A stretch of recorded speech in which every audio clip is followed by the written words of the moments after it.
Welcome back from the break. Smart Means Business is here to initially take you through. But clearly, if you're to look at some of the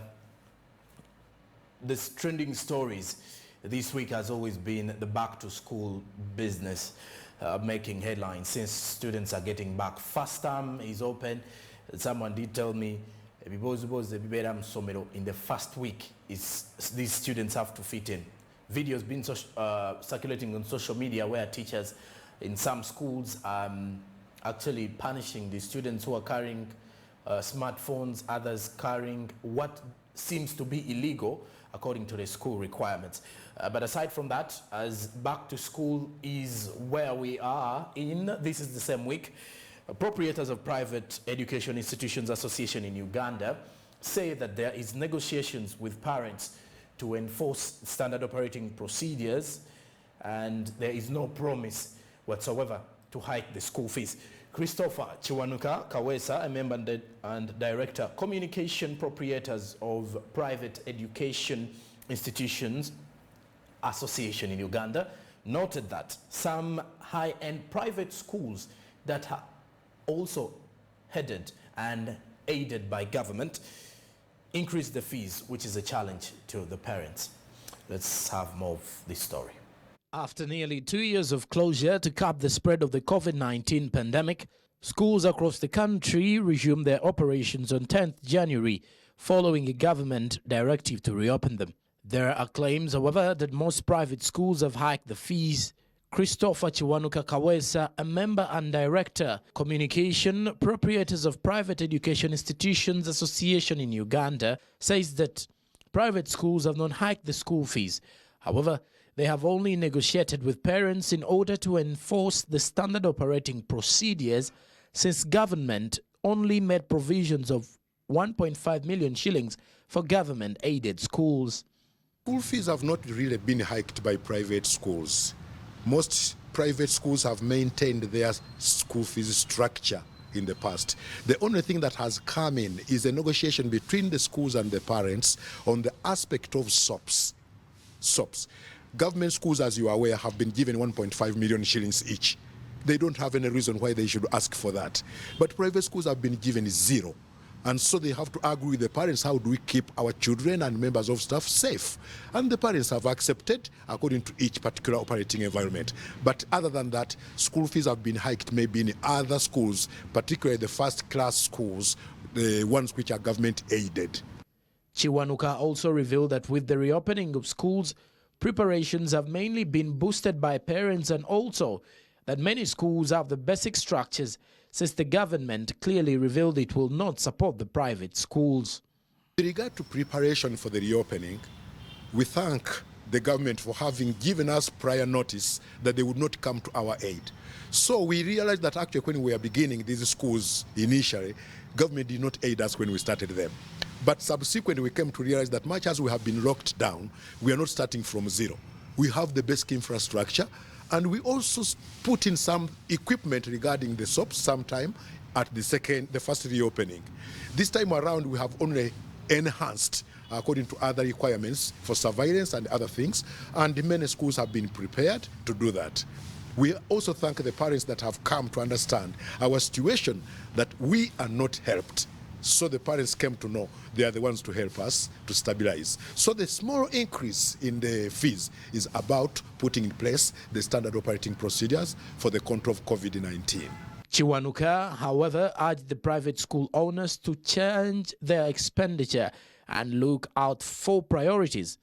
He also emphasized solidarity under their umbrella organization, as with this, they will be able to address key issues affecting them, like finances and management. As private school operators in this country, in the circumstances, we see that we don't have much control over the economic forces. You can see prices as escalating everywhere. What we need is to change on our expenditure avenues. We must strategize. We must know what is priority in the school at this moment, and that's what we should go with. If for members we are trying to aiming at getting some surplus, this time around, don't first aim at getting a surplus. Aim at stabilization. because you also need to prepare for paying back the bank loans. The second thing which we need is that we must get back into our solidarity under our association so that we can keep on sharing knowledge and experience. We should keep on with a strong advocacy, interacting with government, working with the government closely, and showing them our concerns and making them understand where we are failing, that government should come in to support us, not to close us down. And number three, we also need to create a financial muscle. That's why the PIAO, our association, initiated a circle, and we are calling upon you all to start contributing to that circle, that little amount. We are also moving into establishing an investment club, which should be moving towards creating an education fund in this country for sustainability. So support us. The issue of private schools increasing the fees has always been an issue since it's a liberalized business, with proprietors setting their own fees, and according to some, it's because these schools charge according to the quality of education and services rendered.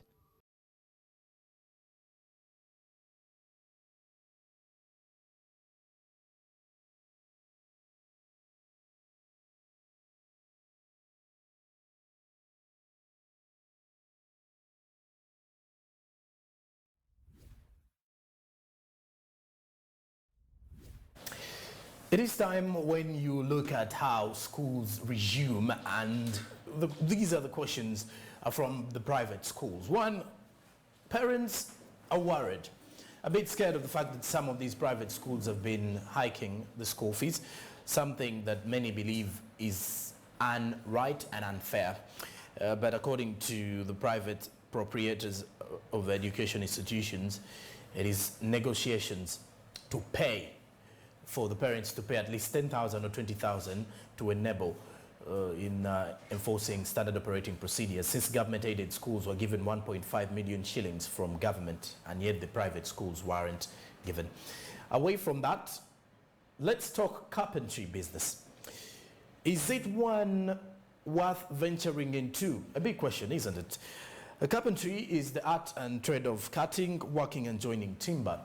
The term includes both structural timber work in framing and items such as doors, windows and staircases. We caught up with Godfrey Kabenge, who has been in this carpentry business for the last 25 years. Due to the increasing unemployment in Uganda, he says it led him to start up and initiate his own carpentry business. Feel the tale. The art and trade of cutting, working and joining timber. The term includes both structural timber work in framing and items such as doors, windows and staircases.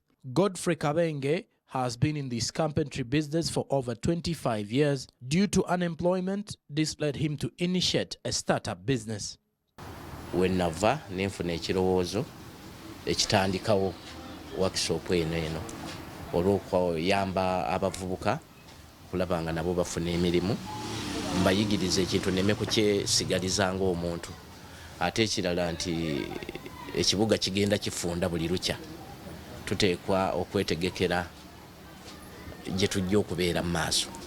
Kale kwe kutandikawo workshop eno ne ngiteekamu abavubuka abo nga bagezaako okuyigiriza bannaabwe emirimu ababatuukiridde, era abavubuka bangi babeerawo wano. Kabenge discloses that as the village chairman of Nabweru B, initiated different counseling sessions with the youth, empowering through skilling. Okusingira ddala tubateekamu enkiiko olw'okugezaako okubabuulirira, kubanga abavubuka bagenda ne balowooza nga emyaka nti ensi nnyangu, naye tugezaako okubaga nti ensi si nnyangu, ensi yeetaaga okuwuliriza n'okuteekayo obudde. Bwe wabaawo akakisa konna akeeyunga ku kintu kyonna ng'olina okyeyungako, ekyo kisobole okuyamba obulamu bwe obw'omu maaso obuteemalira nnyo mu masanyu. Bagenda ne babeera ennyo mu masanyu mu budde ne babawaayo buyitirivu, naye ne tubagayidinga babeeko bye bakola ebitonotono ebijja okubayamba enkya, si nsonga asobola okuba nga asomye oba nga tasomye, naye okumanya ekintu ky'omu mutwe oba osomye oba tosomye kisigala kiyamba ggwe ng'omuntu. Tekyetaaga nnyo kugamba nti ate nze yasoma ate lwaki mbeera mu kino lwaki mbeera mu kiri. eba nnyongereza nnene. He further adds that it's very much helpful to think out of the box by non-depending on one income earning route. Sisobola kusuulirira mulimu gwange nange bwe nafunamu omukisa okuguyiga ate bwe naguyiga ne gunnyimirizaawo nnyo. Omulimu guno era mbadde ngezaako kugamba abo abavubuka nze ngwenyumirizaamu mwemperedde abaana bange mwenzije byenfunye mu bulamu okuzimba ennyumba ze nnina n'ebirala gumbezezaawo nnyo so mbalaga tisaagala bagugayaalirire.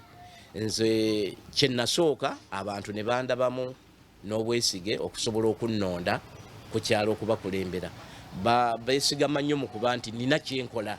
Singa nali muntu asiiba ku luddo n'ebirala nga ntambula butambuzi bweni oba oliawo tebandintaddemu bwesige. With the changing world, even the way of doing work changes. He calls for always keeping yourself updated with the latest trends. Ovudde ku waffe oli gwe mbadde njogeramu gwe nkozeemu emyaka 25 emabega. Kutwaliza awamu nze nga omuntu nali amaanyi nga tadde nnyo mu sofa set naye olwokubafanisa ajja akyuka n'abantu bye baagala bijja bikyuka tutandise okuteekamu ebintu bye tugenze nga tukoppa okuva ku bannaffe abatusingako bali ab'ebweru bwe babireese tubikoppye nnyo ate era ebisinga obungi tubikoze naye lwakuba nti tubulamu maanyi gabikozesebwa era bo kye batusinga singa tufuna ebikozesebwa eby'omulembe tusobola okutuukira ddala ku mutindo ogwegombesa abantu bonna. Just like any other business, the furniture business faces so many challenges, including inconsistent clients, as Kabenge explains. Naddala mu mirimu gyaffe muno tugenda ne tufuna omuntu customer n'abaako ekintu ky'ayagala ate nga kya ssente nnyingi ne bw'agezaako okubaka n'akwatayo akasente n'akakuwa ajja n'akuwa woda katugambe nti ya bukadde 2 oba 3 n'akwatayo $50 oba akakadde n'akakuwa aba ayagala okusasula ssente ezisigadde ng'ebintu byo bimaze ne weesanga nga oluusi toyina ssente z'oyina tezimala kuddukanya mulimu gwono n'ogwoli oluusi osobola okufuna oda nga 3-4 obuzibu bwa ssente. He called upon the government's support in helping these youth with different equipment because most of them are unable to acquire them for their operations. Tugisaba singa beesobodde okutuyambako ku bintu ebitali bimu nga tennatuyamba nnyo na ssente etuyambe n'ebyuma ebikozesebwa. Singa tufuna ebyuma ebikozesebwa kale wadde ne ssente twandizaagadde naye ate era bwe bazituwa mu kaseera kano tuba tugenda kuzimalira mu kugula bye twetaaga. Obubazzi buno bwetaaga ssente nnyingi ate nga naffe size tugenda okutuukirako naye at least singa tufunayo obuntu obutonotono obututuusa ku kinene kye tulowooza.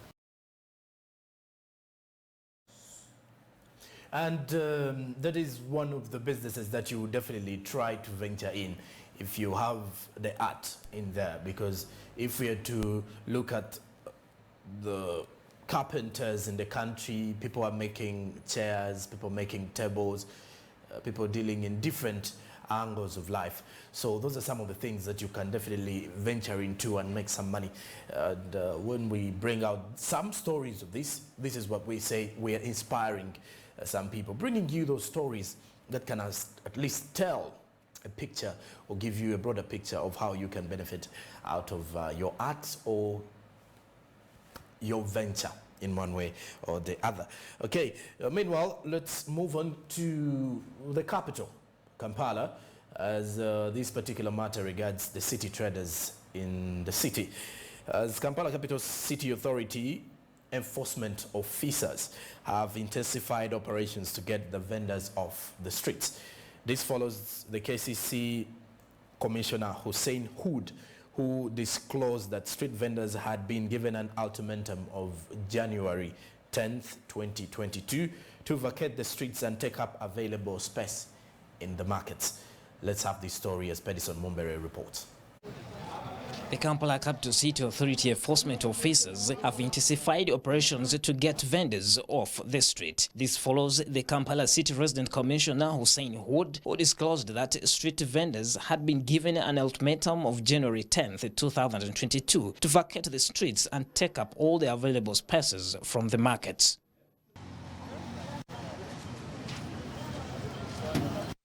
Thirdly, all vendors and street hawkers should make arrangements to find markets where they will operate from.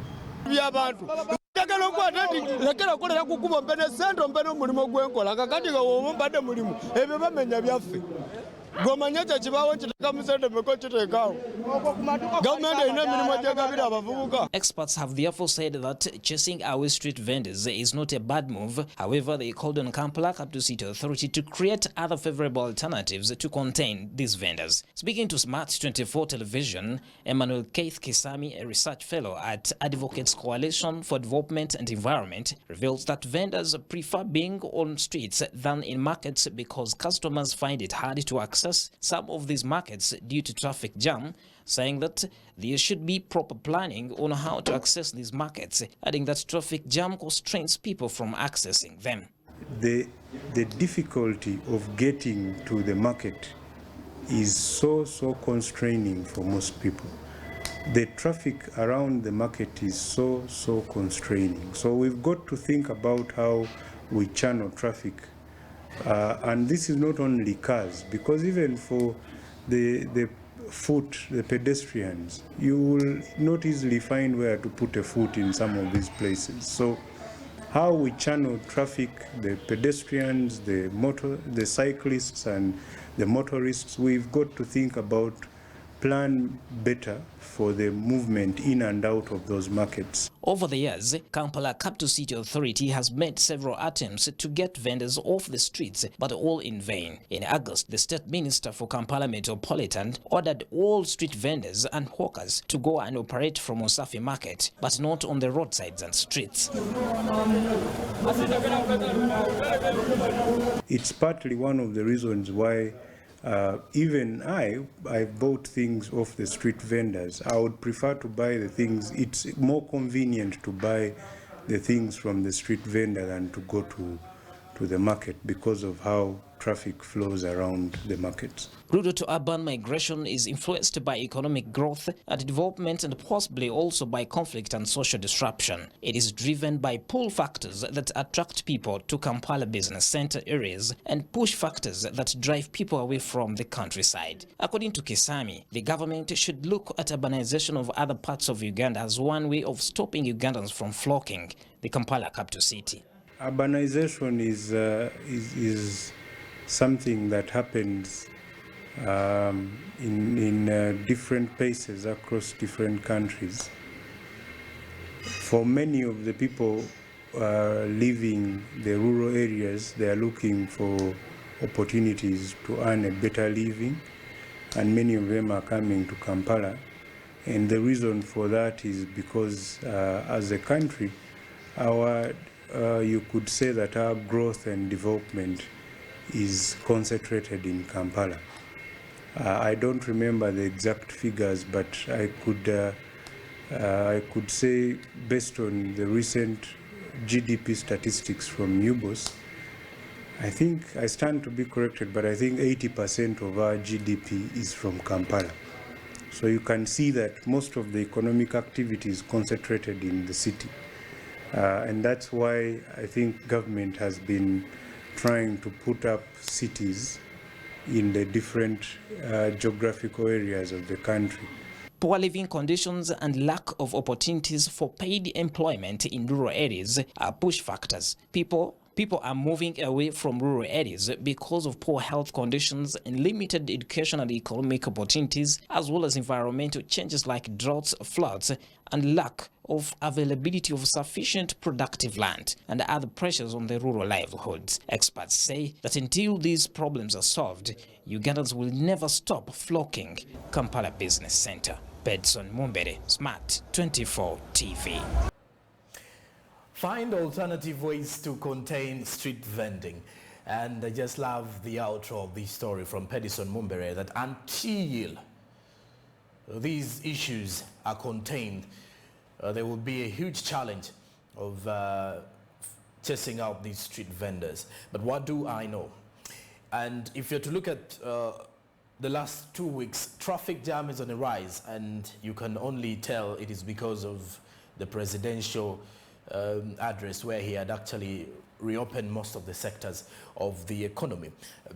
But this time, there's a lot of traffic from Entebbe Road, Busega, from people moving out from Wakiso as well, Bwaise, all those areas. As early as 5:30 a.m., taxis are on board, personal vehicles are on board, or the private vehicles are on board. So you can easily see that life is trying to get back to normal. Ugandans are trying to adopt to the pre-pandemic level of running their life. From as early as 4 a.m., Ugandans wake up to chase that money. So if at all you're doing so, please keep on and push harder. The struggle does continue. And away from that, let's check out some of the commodity updates from the various markets. We have Chibuye, Nakasero, Nakawa, as well as Kalere. Let's check these commodity prices.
From giving you information that will help you budget accordingly. Schools are, this week is for schools reopening and students returning back to school. I'll just leave this here. I remember the days when we were left with a few days to return to school. My mother would come and say, and all my siblings, that write down your budget for the term. Unlike these situations whereby students are making budgets for schools and it is worth more than $1 million, but ours could not even exceed 200,000, because if at all it exceeded 200 or 100,000, the parent would say, no, I'm not taking this, I'm not buying this, we're going to reduce this and this. But from that is where we draw a line to give you the commodity updates and prices for you to budget accordingly. The bigger question is, wouldn't you want that for your morning? Please keep watching SMB, Smart Means Business. We do continue after the break. I have an interview with, and this time around we're going to be looking at the leisure sector, what you need to know, which startups can you come up with as 24th January is looming. That is when the entertainment sector is going to be open. The leisure sector is going to be given a lot of freedom to explore, to entice entertainment into it. So we shall be asking questions like, what startup can you come up with and you make these profits once the 24th of January kicks in? And yes, because we are entitled to give you all this and more. This is Smart Means Business, a better way to kickstart off your day. Be the first to know the latest prices, be the first to know the latest business information around the country and the world. We take a break. But we'll be back.